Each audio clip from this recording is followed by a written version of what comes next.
My name is Alice Rowan, 31, and I've hated family dinners for as long as I can remember.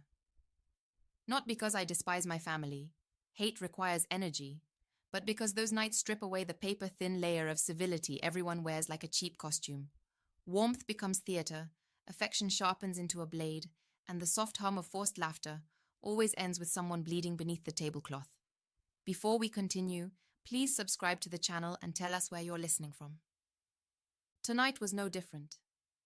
Lena's birthday dinner had barely started, and already the air felt brittle, stretched thin like glass ready to crack.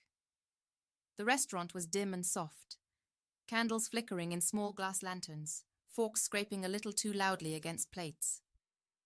Around us, strangers clinked glasses and laughed like their lives were simple. But our table sat in the middle of it all like a stage with the spotlight on. My parents, Helen and Robert, were already there, smiling too wide, pretending that the world they built wasn't constantly crumbling around the edges. Lena sat at the head of the table, wearing the polite smile of someone trying to mediate a storm without an umbrella. Her eyes kept darting toward my sister, Briana, the gravitational center of every disaster. Briana sat there bathed in attention like she owned the room. Perfect hair, perfect smile, perfect illusion.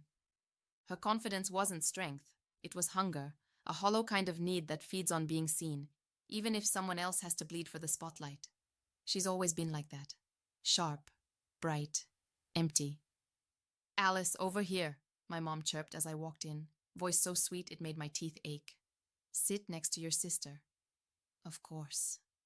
Why not seat me right next to the grenade before it goes off? I slid into the chair, put on my polite smile like a soldier putting on armor, and opened the menu. Not because I was hungry, but because it gave me something to hide behind. I had made a promise to myself before stepping in here. No drama, no raised voice, no fireworks. I'd smile, nod, pay my share, and leave quietly. That was the plan. But Briana has never cared for plans that weren't hers. She leaned back with that infuriating, lazy confidence of someone who's never had to earn anything in her life. She tilted her chin, crossed her legs like she was starring in a performance only she could see. And in that carefully casual tone she reserves for maximum damage, she smirked. "Still single, Ali? Guess control freaks aren't exactly in high demand." The table stilled, then my parents chuckled, the brittle, cowardly sound of people pretending cruelty is comedy. Dad shook his head like it was a harmless joke. "Briana, behave," he said lightly, grin fixed like a mask. The heat that crept up my neck wasn't embarrassment. It was rage, old and familiar, the kind that settles deep in your bones after years of letting someone else draw blood. I tilted my head, smiled in a way that wasn't kind at all, and said, "You're right. Control freaks don't exactly get love letters." I let the pause stretch, slow and deliberate. "Just like nobody lines up to pay your rent." Her smirk faltered for the first time. "What?" she said, half laughing. I leaned closer, still smiling like I had all the time in the world. "Oh, right," I said softly. "That would be me." The sound around the table faded like someone had pulled the plug. My mother froze mid-sip, wine glass hovering in the air. Dad's hand stopped on his. Lena's eyes widened like a girl watching a chandelier begin to fall. I slipped my hand into my purse and pulled out my phone, unlocking it with a quiet click that cut through the silence sharper than any yell. "Actually," I continued almost conversationally, "it used to be me." A few swipes. One transfer cancelled, another card frozen. I set the phone down beside my plate, screen face down, like a quiet period at the end of a very long sentence. "Done," I said softly. The silence that followed wasn't uncomfortable. It was clean, cold, beautiful. Briana's face drained of color, shock flickering across her like static. "You're not serious," she whispered. "Oh, I am," I answered, my voice steady as steel. "Ali, stop. It's not funny," she hissed. Dad cleared his throat, voice low and sharp. "Alice, this isn't the time or the place." I turned to him slowly and cut him off, not with volume, but with precision. "No," I said. This is exactly the time and place. You laughed when she humiliated me. You looked away when she bled me dry. But the second I stop paying, suddenly I'm out of line. Briana shoved her chair back, her face twisting. You're overreacting. It was a joke. I tilted my head just slightly. Yeah? So was my financial stability, apparently. She flicked her eyes toward Mom for backup, but Mom stared at her wine like it could save her. Dad's jaw clenched, searching for a defense that didn't exist. I leaned back, letting the quiet settle. You've mocked me for being alone, Briana, I said calmly. But without me, you wouldn't even have a place to mock me from. The scrape of her chair cut through the air like a blade. She stood abruptly, muttered, You're insane, and stormed toward the restroom. Lena's hand brushed mine under the table, a soft, steady anchor in the middle of all the noise. You okay? She whispered. I nodded once. Better than I've been in years. The conversation limped forward after that, broken and awkward. My parents talked to Lena about her job, about her travel plans, anything to pretend the explosion hadn't happened. But I could feel their eyes flick towards me every few minutes, waiting for the apology that would never come. By the time dessert landed, Brianna's chair was still empty. I lifted a forkful of tiramisu to my mouth and tasted something rare and unfamiliar. Peace. Not the kind that roars. The kind that hums softly, earned quietly. Across the table, Mom finally sighed. You really didn't have to make a scene, Alice. I met her gaze with calm that didn't shake anymore. I didn't make a scene, I said. I ended one. Dad's jaw tightened. Family takes care of family, he muttered. I set my fork down gently. Then take care of her, I replied. Because I'm done. He didn't answer. He just looked away, the way he always does when truth doesn't fit his fantasy. Outside, the night air hit crisp and clean against my skin, like the world had quietly tilted in my favor. I walked to my car, slid into the driver's seat, and sat there for a moment with my hands on the wheel and my heartbeat steady for the first time in years.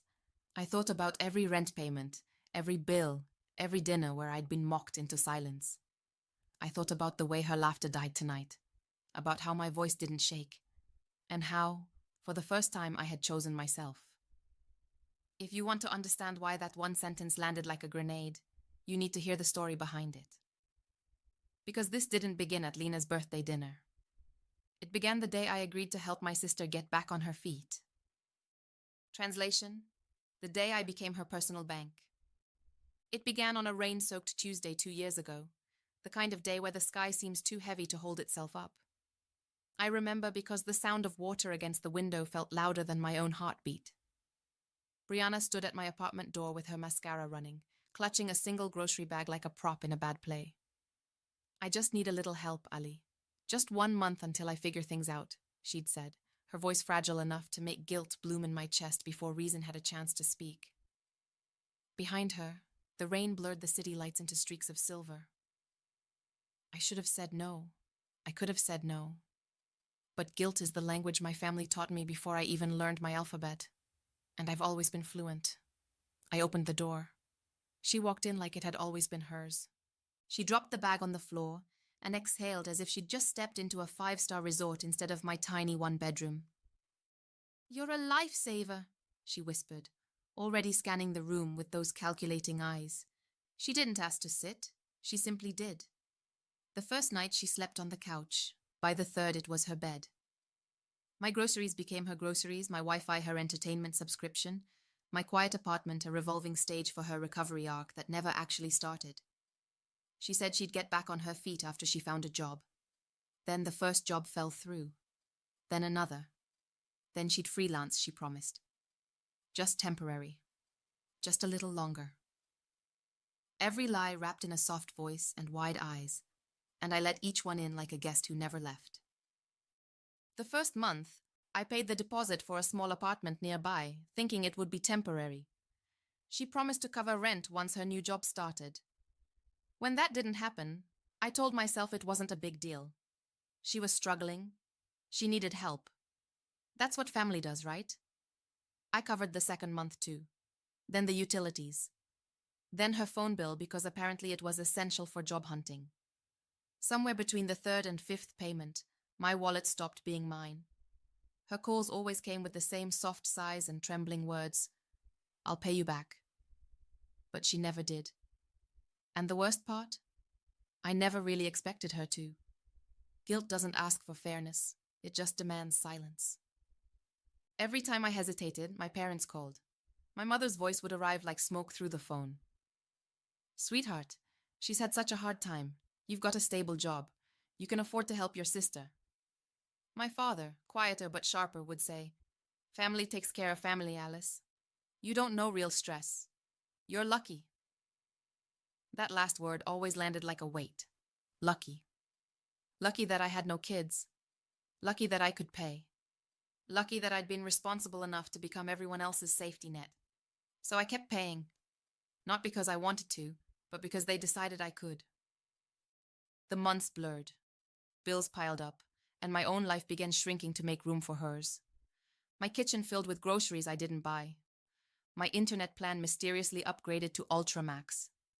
Streaming subscriptions multiplied like weeds, all under my name. I remember the night I opened my banking app and saw the line item that finally made my stomach turn. $420. VIP table. I stared at the screen for a full minute before calling her. She answered with that chirpy fake sweetness she reserved for getting away with things. Hey, Ali. Everything okay? I swallowed hard. What's VIP table? A pause, then the casual lie. Oh, that's my landlord's payment system. Your landlord's name is VIP table? I asked. Don't be judgmental. You wouldn't get it. Then she laughed, and I hung up. Not because I ran out of words, but because the only words left were too sharp to say. Still, I didn't cancel the card. I told myself it was easier to keep the peace than ignite a war. That's the thing about guilt. It doesn't ask you to love someone. It just demands you keep bleeding for them in silence. And the bleeding wasn't just financial. Family gatherings became comedy roasts, and I was the unwilling punchline. Careful, Briana would laugh. Ali might send you an invoice. My mom would giggle. My dad would shake his head like I was the uptight one. I'd smile tightly, pretending the knife didn't twist every single time. Then came the email. Subject: late rent payment. Tenant: Briana Rowan. It wasn't even sent to her. It was sent to me. I stared at it in disbelief, reading and rereading the line where my name was listed as secondary contact. She had made me responsible without even asking. My hands shook as I called her. Why am I getting your rent notices? I demanded. It's a mistake, she said quickly. I already paid. But I checked. My transfer went through, and then right back out to someone named Edenik. Don't be classist, she snapped when I called her out. Briana, I said, my voice low and shaking. That's not classism, that's theft. She hung up. That Sunday, I printed the email and placed it on my parents' dining table like evidence at a trial. What's this? My father asked, frowning. Proof, I said flatly. She's not paying her rent even though I am. My mother pursed her lips, as if my tone was more offensive than Briana's lies. Why would you humiliate your sister like this, Alice? She whispered.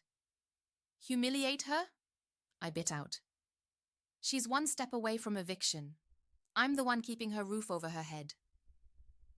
Then Briana walked in wearing the designer jacket I'd bought her last Christmas.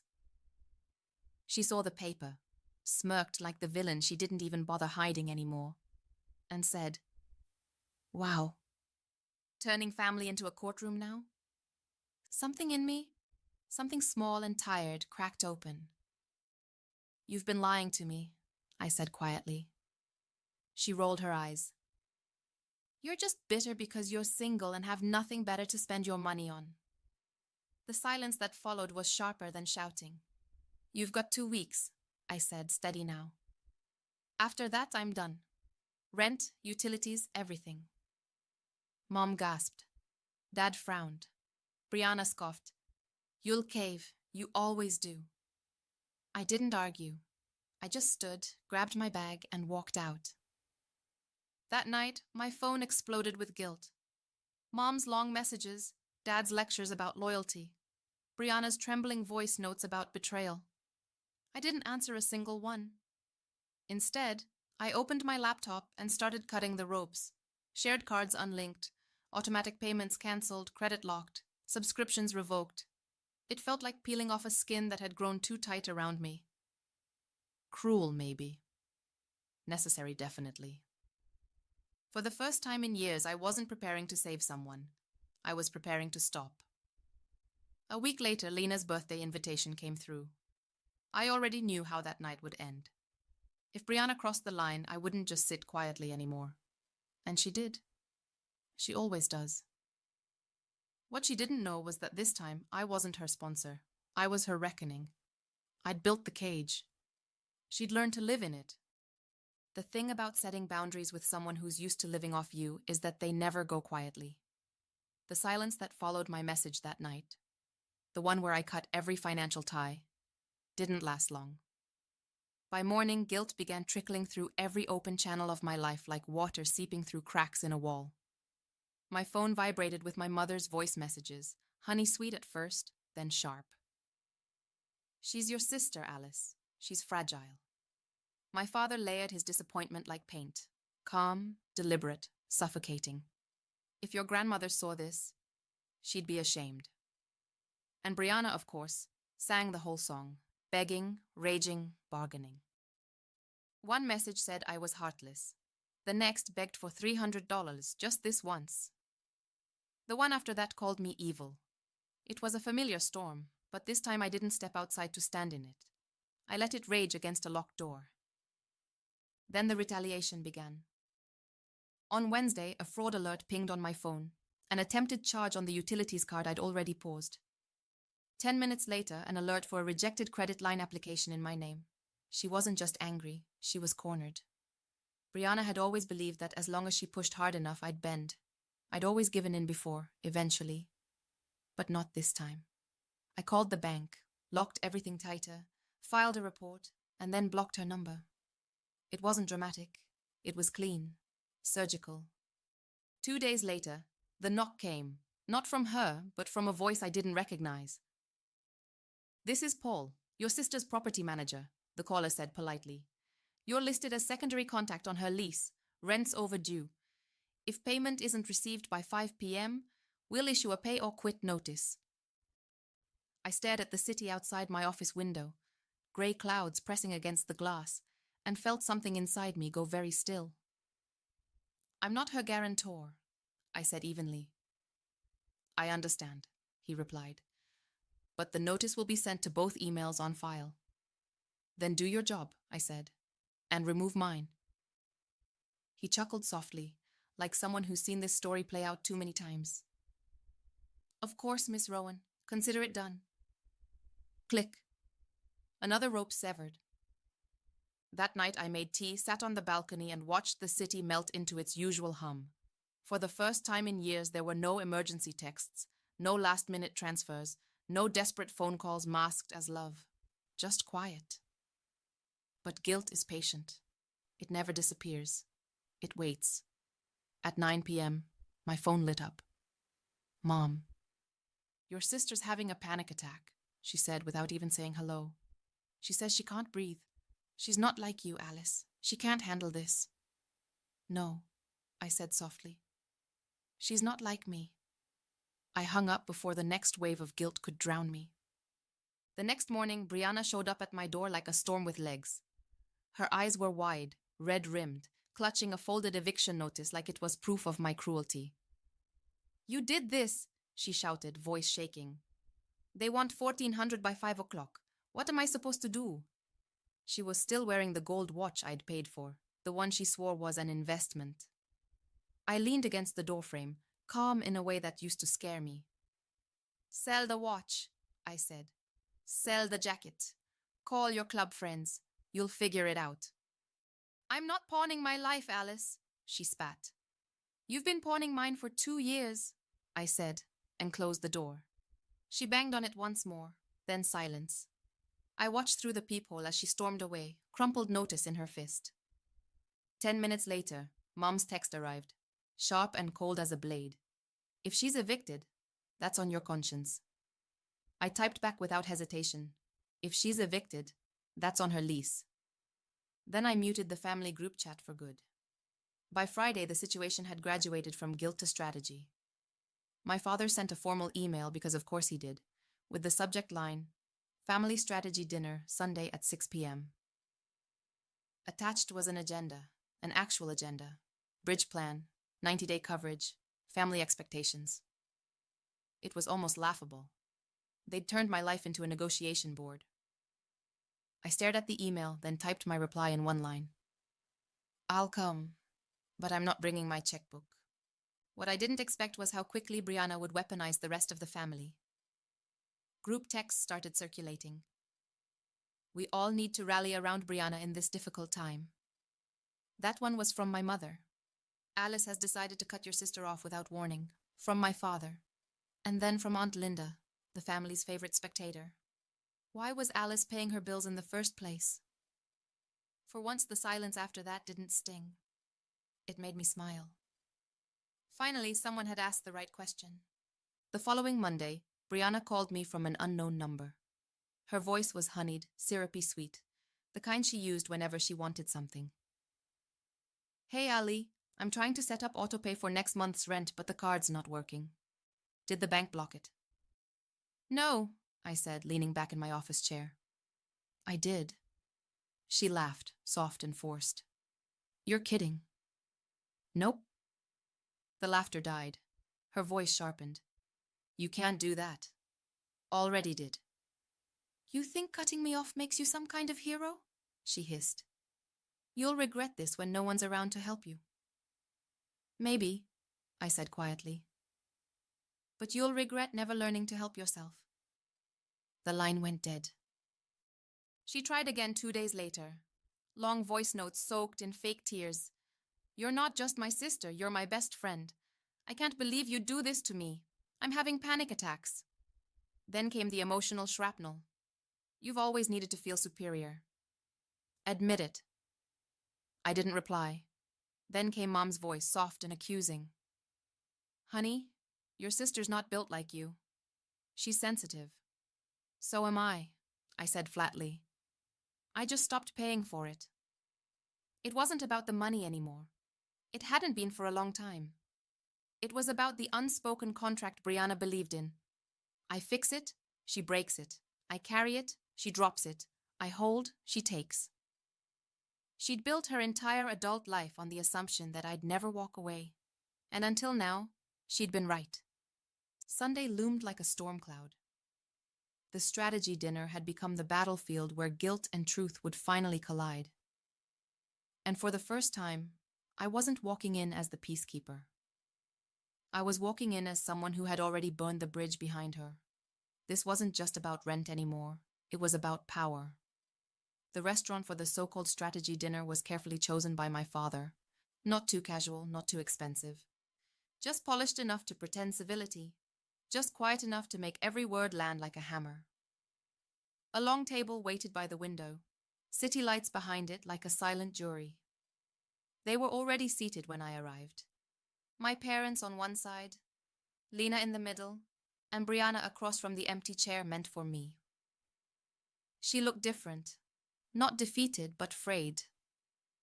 Dark circles under her eyes, hair pulled back without care. She wasn't the center of attention anymore. She was the problem no one wanted to name. Ali, my mother greeted with forced warmth. Thank you for coming. I sat without speaking. There were no menus. This wasn't dinner. This was a verdict. My father cleared his throat. We need to talk about your sister's situation, he began smoothly. She's going through a hard time. We're family. We take care of our own. I stirred the ice in my water. I have taken care of her, I said.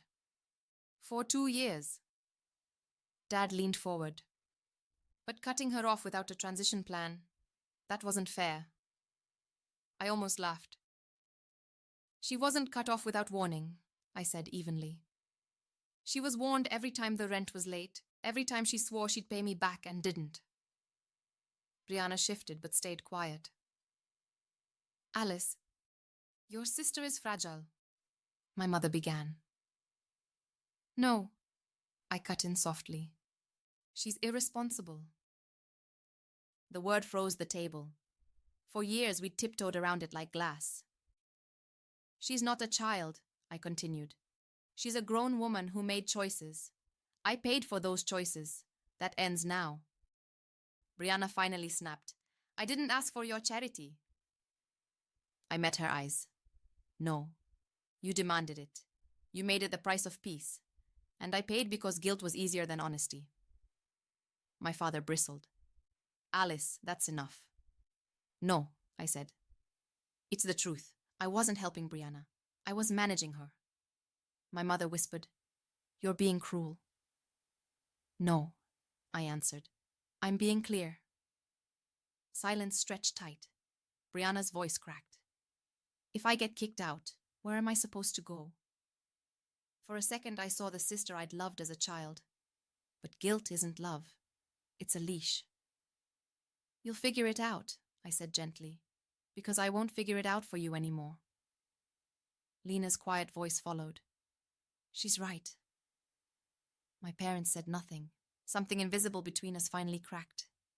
The dinner ended quietly, not with shouting, but with the sound of old power slipping away. Briana lingered at the door, her voice thin. I can't believe you're doing this. I can, I said. Because this time, I'm doing it for me. Weeks passed. She didn't vanish. She found a roommate, sold half her things, started working nights. My parents sulked, but eventually even their outrage faded. One evening, months later, I ran into Briana outside a coffee shop. No drama. She looked tired but grounded. I got the job, she murmured. Good, I said. And that was enough. The air felt lighter as I walked away. Not because she'd changed overnight, but because I'd finally let go. Boundaries aren't cruelty. They're love's backbone.